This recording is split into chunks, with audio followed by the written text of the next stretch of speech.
Here's what's interesting is that we always hear about these important games, and basically Game 2, Game 3, Game 4, and Game 5 all have the same number of 64%. I don't know. I find that remarkable because you hear about what games are important all the time. Now, some interesting stats here about Game 3, and the numbers are comparable when you take the sweeps out, or when a 5-game series, if you eliminate the series that ended in 5 games. But we'll get to that in a minute. When a series is tied 1-1, you'll read in the papers and you'll hear on television the commentators tell you how important Game 3 is in a 1-1 series. In the NBA Finals, in a Game 3, when it's tied at 1-1, this is a telling stat. The team that wins Game 3 wins 28 out of 32 series. 88%. It's a big number. Yeah, very. And just to confirm that, I then went over those numbers over the last 21 years since 1990 for both the East and Western How long Conference did this take finals. you, by the way? It took me some time. And the number for that is 14 out of 18. It's smaller, so I think 28 and 4 is a little strong, but over 2, we're at 42 and 8, we're at 84%.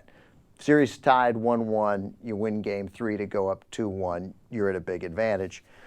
Game 5, though, which we have tonight, this is interesting. When a series is tied 2-2, the winner of Game 5 in the NBA Finals has won the series 20 out of 27 times. That surprises me. 7 times in 27 times, the other team has come back to win that series. Yeah, that's incredibly surprising to me. I definitely thought that would be a higher number. Yeah. Yeah, now, definitely. remember, not all of that was in this nonsense, foolish 2-3-2 format, where I think we acknowledge that if you go down, if it's 3-2 and you're going on the road for those two, very tough. If you're down 3-2 and coming home, as the Lakers were a couple of years ago, or last year, you would think your chances obviously increase. I just think the format is garbage. I mean, format the is 2-3-2 is just awful. Who thinks it's a good format? No right-thinking person. Nobody likes the Heat, and nobody thinks that's a good format. Yeah, I think you make a sound point. But here's what else is interesting, because I have always thought that people overemphasize Games 1, Games 3, and Game 5s when it's 0-0, 1-1, or 2-2. They also overemphasize Game 7 when it's 3-3. When a series is 1-0, 2-1, those games 2 and 4 are critically important. When a team falls behind 2-0, Rick and I went over this today. When a team falls behind 2-0, it's happened 29 times since 1950, and only 3 times out of 29 times has a team recovered from a 2-0 deficit. So that game is incredibly important. It's the series, essentially, in Game 2, and I feel like people don't make a big enough fuss about it. No, because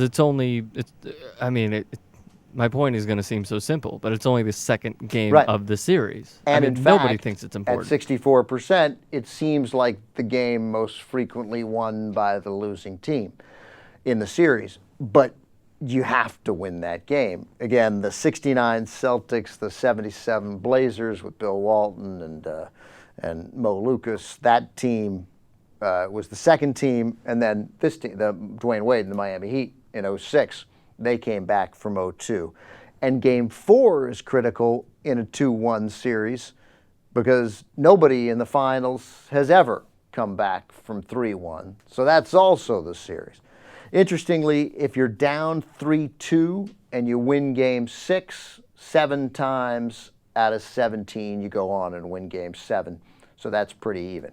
Game 6 winners, as I said, 29 and 10 to win the series, but 22 of those times, that was the final game of the series. All right, so I thought those were interesting statistics. Good work. Keep in mind. Yeah, good work. Thank you very much, Rick. I appreciate your blessing.